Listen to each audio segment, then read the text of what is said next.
Jim and Rebecca married and moved to the big city. But after having 4 kids, we decided that wasn't for us. So we traded in our house for a 36-foot RV and a piece of raw land. Now we're taming this mess and creating a homestead.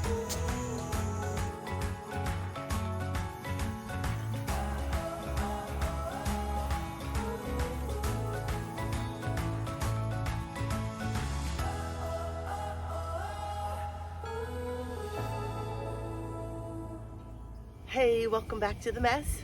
I just wanted to give you a little update as to how our fight went last weekend.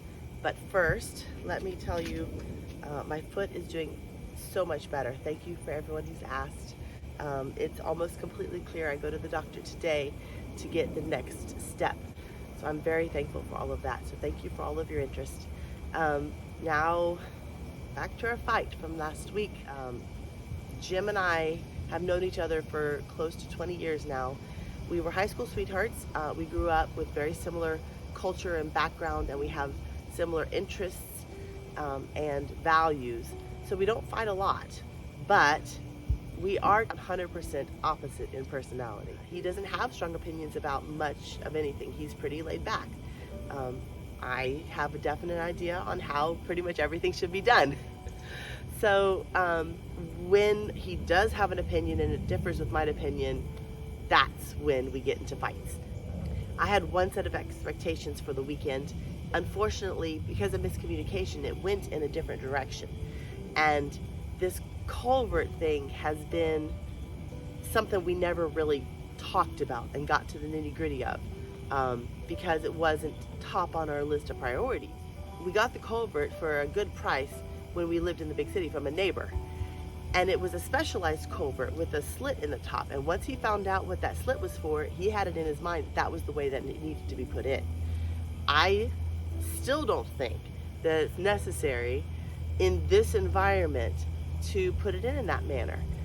So we had 2 completely different ideas of how this should be done. I wanted to do it cheap and quickly. He wanted to do it right in his mind, the way that he had envisioned it, the way that this culvert was designed to be used. We never really came to a final decision. He's got his idea, I've got mine. It's not gonna mesh.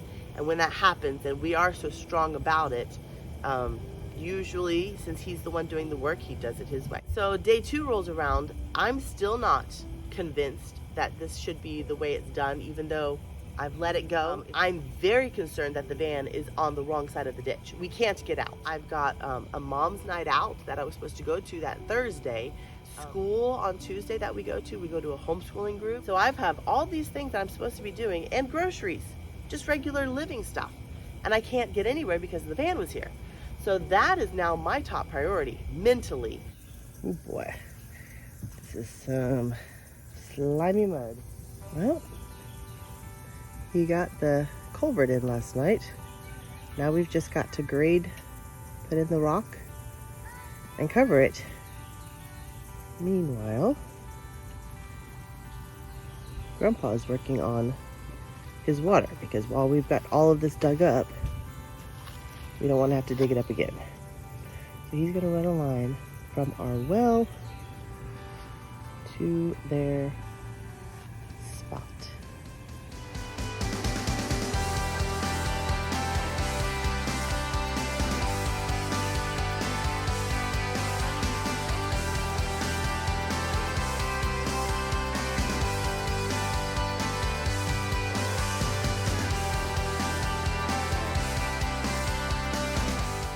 We did that by hand because the excavator was making such a mess of the dirt.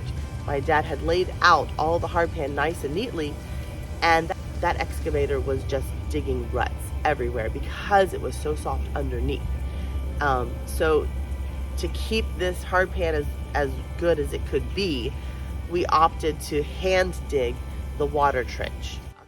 So we get out there and I'm like, let's get this done. We're putting in the pipe, cover that culvert up. Well, you've seen in the video, Jim did a great job of scooping it out so that he could fill it up. And his idea that I didn't know was to fill it up with hardpan so that it's secured. I was just thinking get it done and get it done quick. So when Jim started pushing the dirt in, because that's what I'm saying, just get it in there, get it in there. I don't care what dirt you use, just get it in there. When he started pushing the dirt in, he was mad because this was not the dirt he wanted to use, and I wouldn't let him use the hard pan. I kept him from using the hard pan.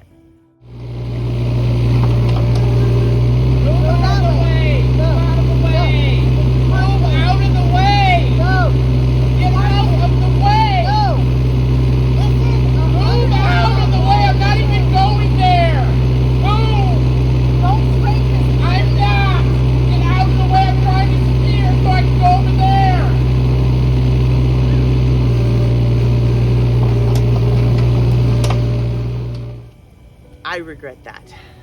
I didn't realize that he was putting the hard pan around the culvert to secure it into place.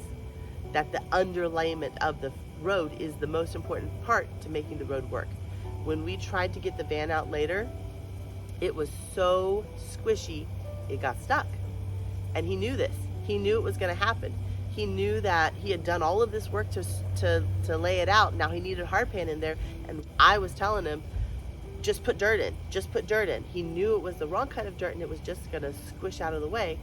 And I was too mad to listen to him. So I just wanted the dirt in so we could get the van out. I made him push the dirt in anyway, wouldn't let him use the hard pan, and we got stuck. He was right. Should have used the hard pan, and that was the end of the day. He got it in. I saw for myself that it was not gonna work. And he just went to cool off.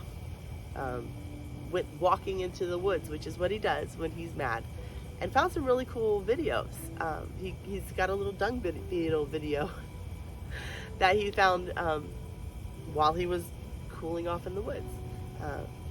But through all of that huge fight, I realized he was right. So he had to redo everything, and he knew this was going to happen. He had to redo everything the next day. He put in the hard pan around the culvert, and then we had to put another culvert across the main road towards the main ditch so that our ditch would actually drain before we could even address the problem of the van that was stuck. I want to take just a brief minute to commend my parents. Honestly, they are the best about letting us do our thing.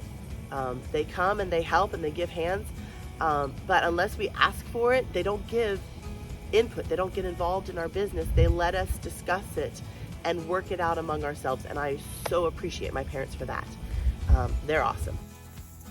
We all finished up the drain, and then we worked on getting our van across the culvert. I mean, the tractor was slipping and sliding, so that's why I'm worried about if it's gonna happen.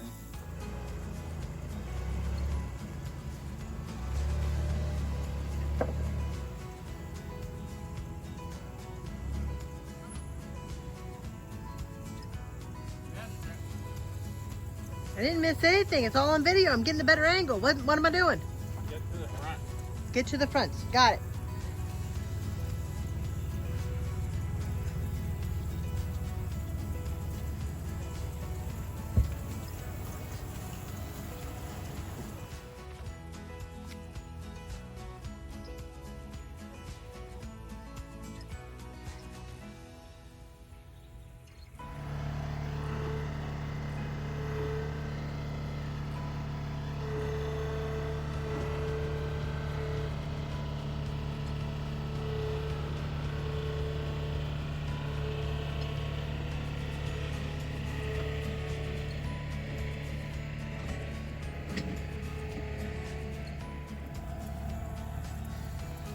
Yay!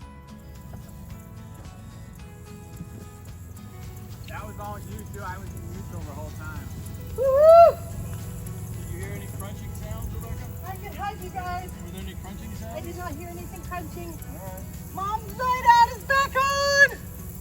Woo-hoo! Thanks for watching our TED Talk on how not to do things.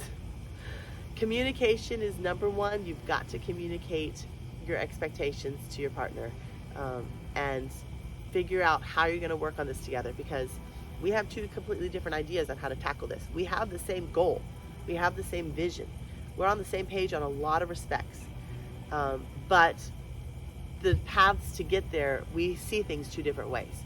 So we've got to communicate and figure out how are we going to accomplish each of these goals. It's a mess. Life is messy. Our family's messy. But with God in the middle of everything, He does make things so much better. He calms us down and gives us that just weight, urge in our spirits so that we can talk things out. But it is still a work in progress. So who knows what's going to happen next week. Welcome to the mess. Where God takes our mess. And makes it His best. Yes.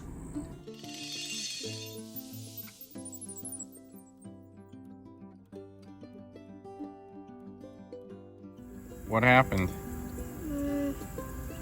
My back struck out of the mud. Turn around.